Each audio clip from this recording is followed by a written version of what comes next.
Hey guys, good morning. And guess what? It's day 60. It's day 60 this morning. Holy crap.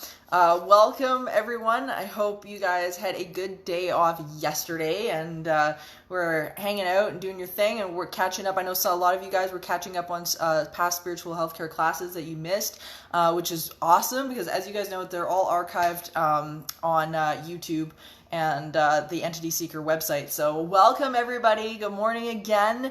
Let's say good morning, Kaz and Patricia. Nice to see you guys. Good morning. Good morning to everybody. Everybody logging in. It's so nice to see you guys. Day 60. Day 60. This is great. This is great. This is great. I hope you guys had a really great day yesterday. I had a very good day yesterday. I went out and did some firework and torch work and stuff like that, which was great. Nothing like a day off where you get to set things on fire. It's all good in my world. So good morning everyone. Good morning, Will. Nice to see you. Good morning everybody. It is awesome to see everyone this morning. We've got a great question that came in from Darren. We want to get to that later about negative hauntings. So we're going to be talking about that. We're also going to be talking about how it relates inwards with negative people and what to look for, because there's 8 things that are really crucial when it comes to identifying negative people and things like that, and toxic people. So we're going to be looking at that as well as the red flags for negative haunting and all that kind of thing. So that's going to be really, really fun. Lots of information there. So good morning to everyone. I hope you guys had a really great day yesterday. Hi, Lori. Nice to see you. Yeah, I had a great day off. I did. It was really good. And as I said, I lit a bunch of things on fire and ate fire, and I worked on some levy wand work and that kind of thing, which was great. It was really, really cool. I was listening to lots of really great music. Yeah, it was really good. So we're back, day 60, everyone, day 60. I'm slowly rolling out the new masterclass, which is going to be really cool. It's going to come with a whole bunch of neat stuff for you guys. I'm so excited about it. Good morning, Brandy and Shadow. Nice to see you guys. Always. Yeah, it's just this is great. Today is going to be, I think, super educational for everybody. Talking, as I say, about negative people, negative hauntings, how do you deal with it, and what it looks like, and also how not to lose faith in the process. Don't lose faith in the process. Good morning, Sally and Des. You missed me? Oh, thank you. I missed you guys. I always miss you guys. It's like something's missing out of the morning, you know? It's like, I don't see you guys. So no, this is really, really good. But it was a good, as I say, good day off because I was able to recharge and get to some fire stuff that I've not done in a while, which was super cool. So listening to, as I say, some really, really great music yesterday. Everything from Miles Davis to Michael Moriarty and Tool, all sorts of amazing artists, Maynard Keenan, and yeah, it was pretty awesome. So yay! And Will says he watched my fire art videos. And that's awesome. Thank you so much. Yeah, I learned under a fantastic guy by the name of Shade Flamewater. He taught me fire eating, and levy wand I learned on my own. And then I had another great teacher, a fellow by the name of William Phoenix, who taught me fire breathing. And then I just kind of established it from there. So if you guys are looking for more of my fire stuff, I have another website. It's called snakeandpire.com. And the link is on the Entity Seeker site. It's like in the somewhere. I don't know. I'll find it. I'll post it, and you guys can go and browse videos and stuff. I love it. It's like one of my favorite things to do. Lighting stuff on fire. It's such a pyro. But yeah, eating fire and that kind of thing is such a beautiful meditation, and it's very hypnotic, and it's a great art. And my man and I, what we do is we create fire videos where he'll compose the music. And stuff like that, and then I'll turn around and lay over choreography and fire stuff and whatever, and then we put all this stuff together. It's really fun. It's super cool. So yeah, we just have a blast doing it. So I'm trying to work on another one, but it's been windy and terrible outside, so I need a place to go inside. I need indoors. That's what has to happen. I need indoors. Okay, so everybody, let's get into this. Let's sink our teeth into this. So this, first of all, the one thing I wanted to catch on actually right at the beginning, I saw an article recently. Let's see if I still have it. I might not still have it anymore. I don't think I do. That's okay. And I loved this so much, talking about getting into this subject. India has come up with the first paranormal helpline. And I think this is brilliant because in India, I don't know how much you guys know about the process and stuff there, but a lot of this subject matter is very taboo there. Like you don't talk about this stuff. It's just considered off the table.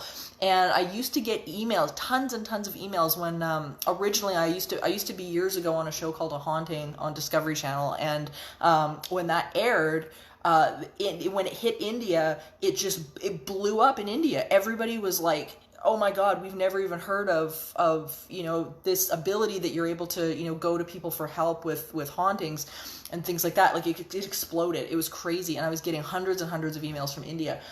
So anyway, there's now this paranormal helpline, and I thought that was the coolest thing, that now they're kind of taking this initiative and moving in this more advanced direction than even like the West and whatnot, which is really cool. We see in South America, there are a ton of, not a ton, but there's a few psychological help services for people who've had paranormal experiences, counseling and things like that. And the West is like slowly catching up. Like we have like the Forever Family Foundation, which is like, it's amazing.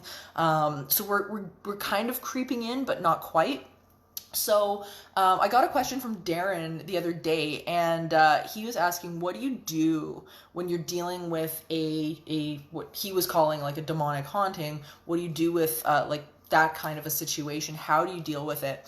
So I'm gonna like take you guys through it and start to put this into perspective, not only in the paranormal sense, but how it kind of translates into our real life in terms of people and everyday experiences as well.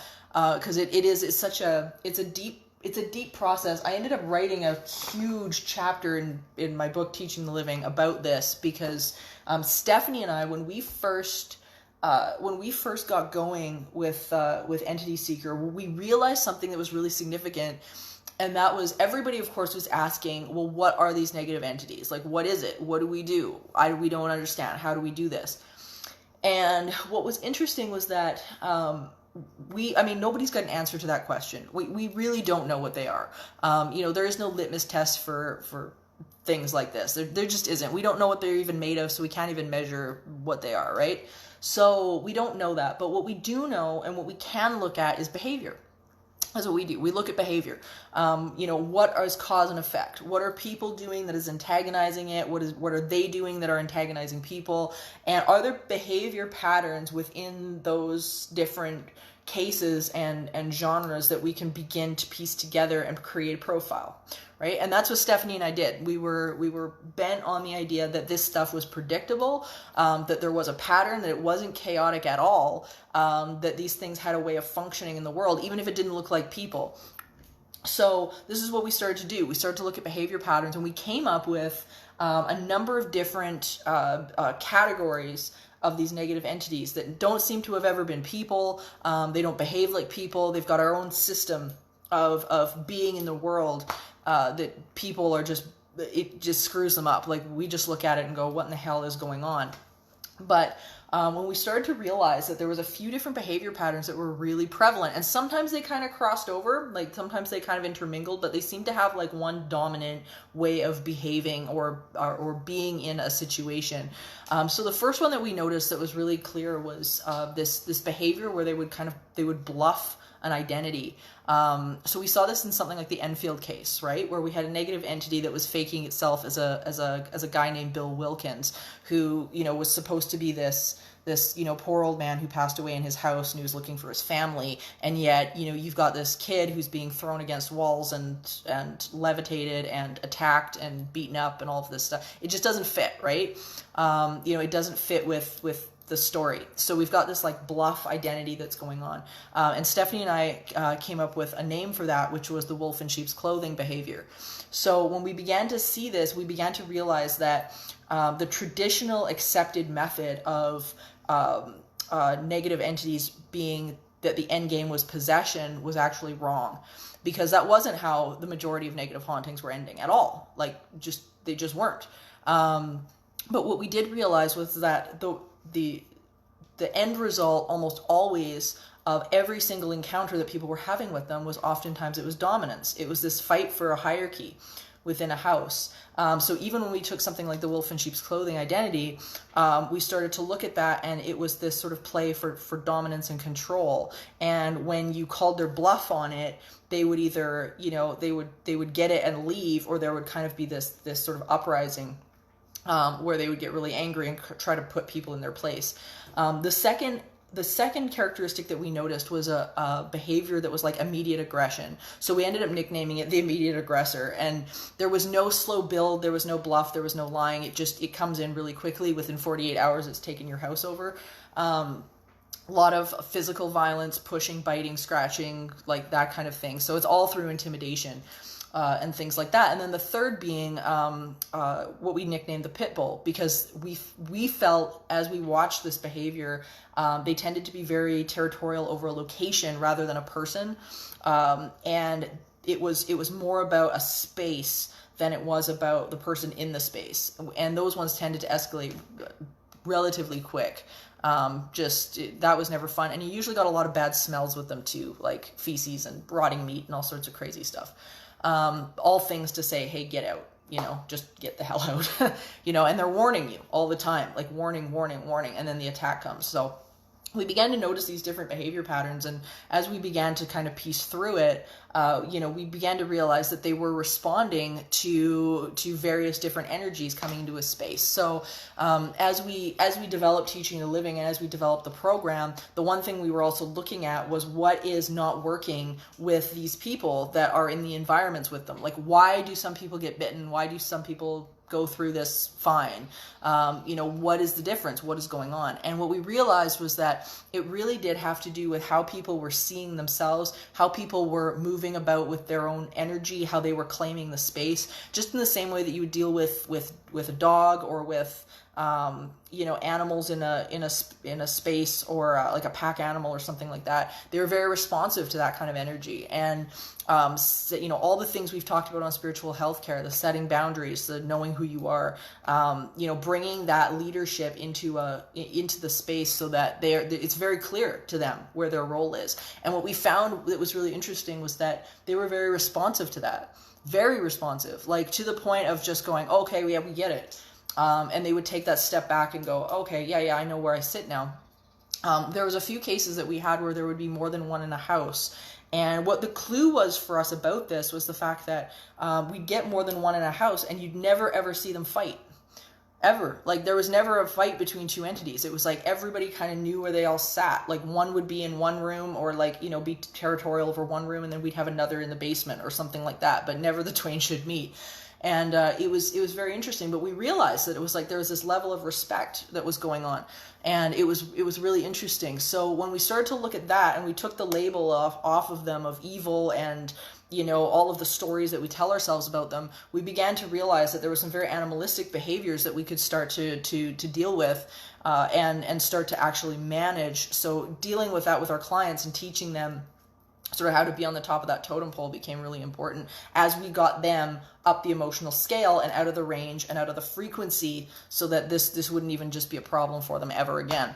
And that's basically what we ended up doing. So, and the funny part was as well, we ended up catching a bit of flack from it from a lot of people, because they said, well, you should be going in and blessing the house and this, that, and the other thing.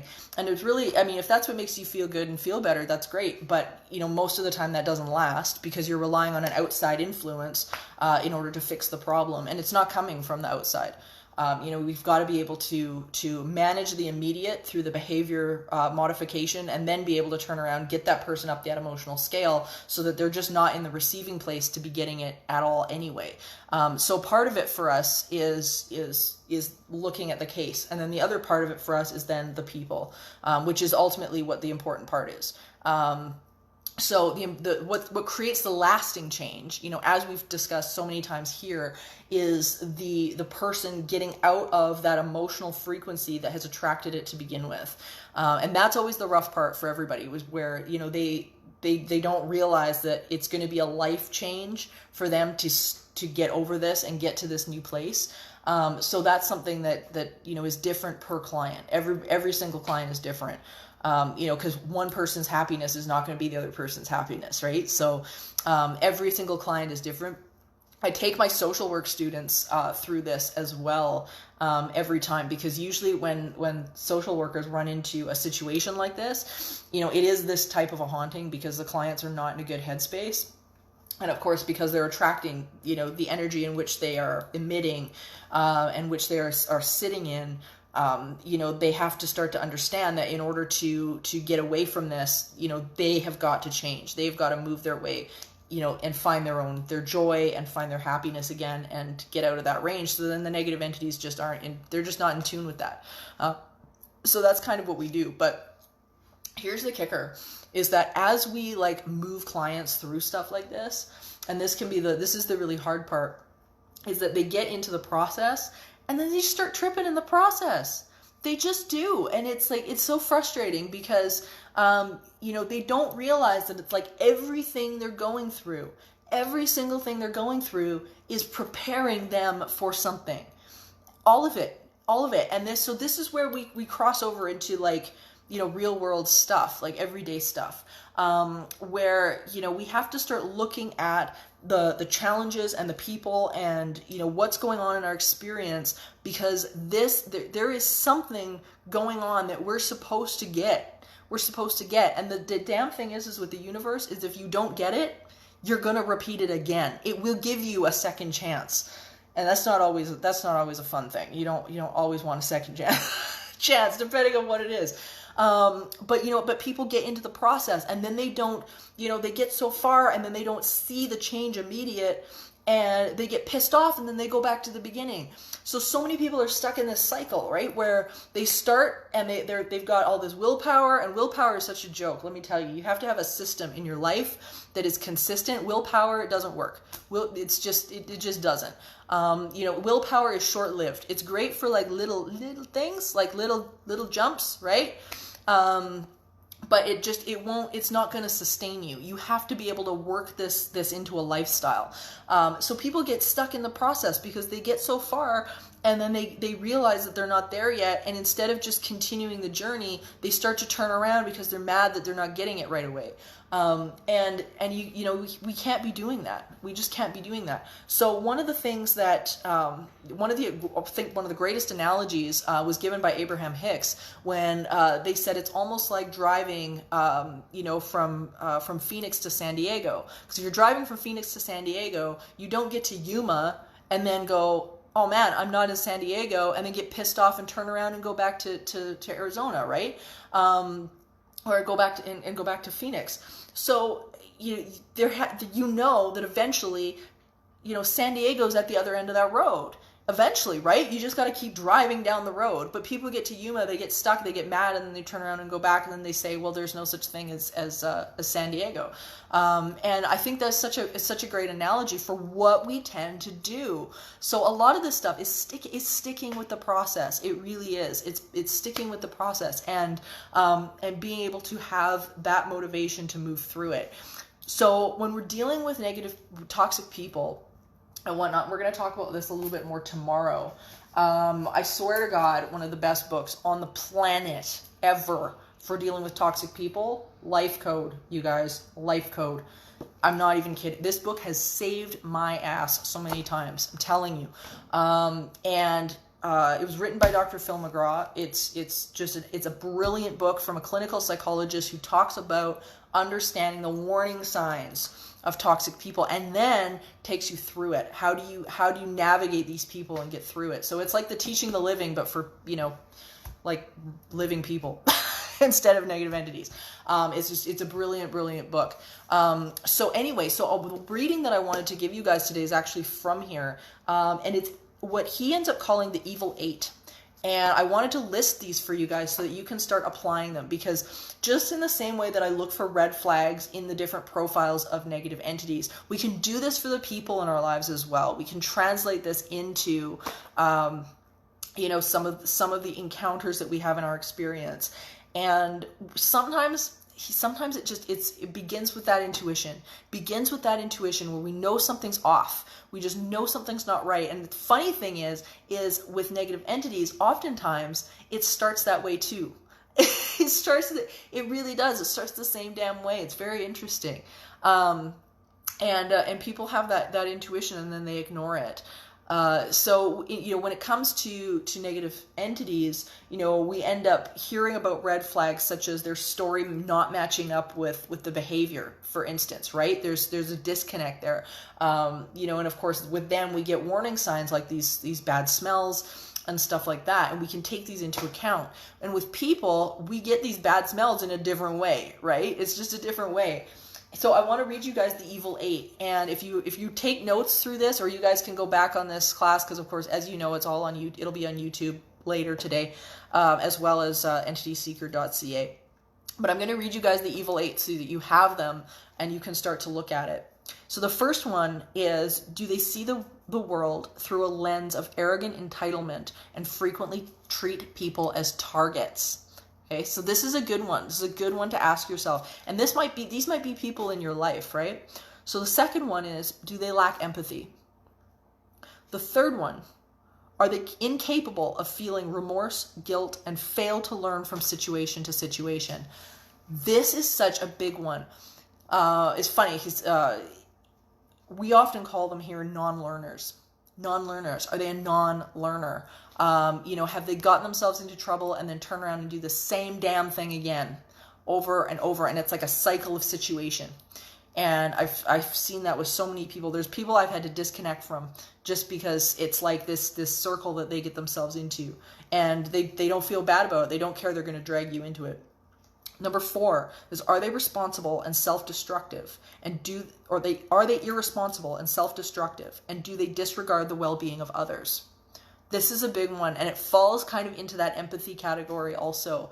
You know, if they are self-destructive, then the odds are they're going to be destructive with you, right? Because you can only love somebody as much as really you love yourself. You really can. And if you've got somebody who is disregarding, you know, who they are and what's going on with them, then the odds are they do not have enough in them to give you, right? They just don't. The 5th one is, do they thrive on drama and crisis? Also falls in with the whole not learning thing, right? The 6th one is, do they brag about outsmarting other people? That's another biggie. You know, the constant, well, you know, I screwed this person over and you should have seen their face kind of thing. The 7th is, do they have a pattern of short-term relationships? This is a big one, because especially for women, especially for girls. Okay, so if you've got somebody, okay, who has been in like these super short term, like they can't freaking commit to anything or anybody, and I'm not talking about just people. You know, some people are like this with the things in their experience too, right? Like they'll pick something up and drop it, pick something up and drop it. There's no long-term commitment to anything, right? And the relationships in their lives are a mess. That's not so good. And everybody has had crap happen to them, right? Where they've had, you know, people turn on them, they've had bad situations. But if they've got like this habit where it was like, you know, well, this person screwed me over and that person screwed me over and it was all their fault, and it was, you know, and they don't seem to have any long-term friends. There's like nothing in that situation, something's up. And the other thing I would touch on with this is how they talk about it. So say, for example, you know, they're telling you about somebody who is, you know, say a parent or something like that. They may turn around and tell you, like, you know, look, my father and I, for example, or my mother and I, we don't get along. I can't be in the same space with her, you know, like I love her. That's great. But, you know, it just doesn't work. Or are they turning around and saying, you know, I hate that woman, you know, I just, you know, I've terrible person, terrible human being, and very condemning, that's a problem. That's a problem. How they tell the story is very interesting. You don't have to like everybody, but how they tell the story is intriguing. So the eighth one I think is really important, and I've noticed it has been key to so many of the problems with these individuals. And the eighth one is, do they live in a fantasy world? Do they live in a fantasy world? Now, hell, I am the first one to turn around and say, like, you've got to have your dreams, you've got to have your goals, you've got to have a vision. But the fantasy world that I'm talking about and that he's talking about here is more about just delusional in their understanding of the reality that they're living in. So we're not talking about somebody who's, got this great goal or dream or vision for something. We're talking about somebody who's just that doesn't live in truth. Right? They don't live in their own truth. They don't live in other people. Like, they just don't. They rewrite history. They're like historian revisionists. Those are great. You talk to them one day and then something happened, and then you talk to them the next day and they've completely flipped it. So they don't deal with the facts. They don't deal with truth, which is an integrity problem. And that integrity problem it's a big issue. It's a big issue, and it's going to translate. It's going to translate to other areas. So you got to be careful with that. If they do it with you, they'll do it to you. So if they've got this integrity problem where they're like flipping the story all the time, in whether it be in dealing with you or dealing with an event or situation or things like that, if that story keeps changing, you got to pay attention. Is something that we actually look for, not only in negative entities, because you'll see that happen with the wolf in sheep's clothing persona, where they flip stories. Like, I never get into a dialogue with these things, and that's one of the reasons. It's because you'll ask a question, and then 10 minutes later you'll ask the same question and get a completely different answer, because they're just pulling words and mirroring. So with people, we have to look at the same thing. If that's what they're doing, if that's what the behavior is, it's meant to get you into a loop. It's meant to get you into a cycle. And then slowly, if you're not careful, if you're living with one of these people, you can start to end up buying into their reality. My friend Patricia and I, we always call it drinking the Kool-Aid. And you can tell when somebody's living in like an abusive relationship, or especially somebody that's living with a narcissist or something like that. You'll watch their story start to turn into the story of the abuser. So the person that they originally had said, oh my God, they're doing some terrible things. They're going behind my back. They're lying. And they seem to have some clarity, and then all of a sudden you get talking with them and you realize, they've flipped that position, and they're going, oh, this is the most wonderful person. No, they haven't lied. This is what they've done. And they're just regurgitating the story of the abuser instead of their own truth. And it's common, unfortunately, but we have to start being very aware. And that's one of the reasons why, so much of what we do, even here on Spiritual Healthcare, I think is so important, so that, you don't get your truth confused, right? Because as soon as you start to get your truth confused, we've got a whole other problem. It's really, really hard to start to untangle that, when your mind starts to become sort of an extension of the mind of the person that's trying to manipulate you. So you don't want to be doing that. You want to be in a situation where, when this stuff hits your ears, you just know it's not right. You just know it's like, no, this isn't, something's up. This isn't cool. So the process that I wanted to give you guys today is taking that evil 8 and start to apply it. Start to apply it. Go back on this video, go back on the questions, and go back and start to take a look. Maybe it's somebody in your own experience, and start to look at that and start to weigh those questions a little bit. I think it's really important to have things like that available and listed. I have gone back on this list. Man, I can't even tell you how many times I've gone back on that list when something's just off with somebody, and I'm like, holy crap, like what is up? And that list, it really helps me to kind of, get it out of my head, put it on paper, and be a little more objective. Because sometimes too, when it's somebody you care about, it's really hard to be that, right? It's hard to be objective like that. So it's good to have that list around. So to do today, I'm excited about this one because I am so honored to be a part of this. Today is the first day of the Rhine Education Center's class, Art and Parapsychology, Exploring Psi Through Art. And I'm so excited about this, not only because it's coming from the Winbridge Institute, which is one of my favorite people. They are my favorite people. Dr. Mark Bokosi and Julia Bichel. They are so brilliant in this field, and it's Mark Bokosi who is he is of course the co-founder and the president, and he is teaching this course, and I'm excited about it because I've been a part of it and it thrills me.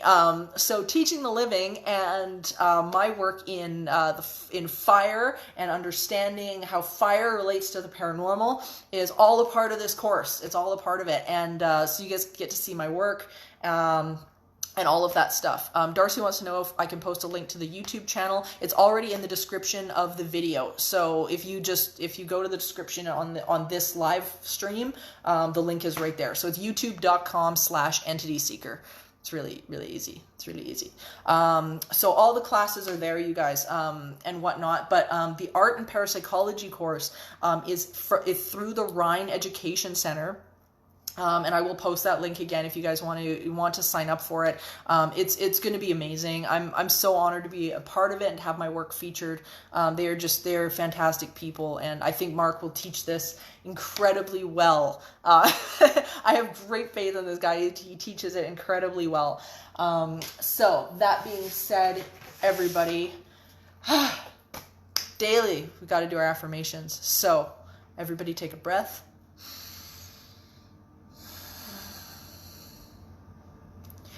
It is natural for my body to be well. Even if I don't know what to do in order to get better, my body does. I have trillions of cells with individual consciousness, and they are learning how to achieve individual balance. When this condition began, I didn't know what I know now. I don't need to understand the cause of this illness. I only have to gently, eventually release this illness. It doesn't matter how it got started because it's reversing its course right now. And there's no hurry about any of this. My body knows what to do. Well-being is natural to me. My inner being is intricately aware of my physical body. My cells are asking for what they need in order to thrive, and Source is answering those requests. I'm in very good hands. My only work is to relax and breathe, and I will do that easily. Everyone take a breath.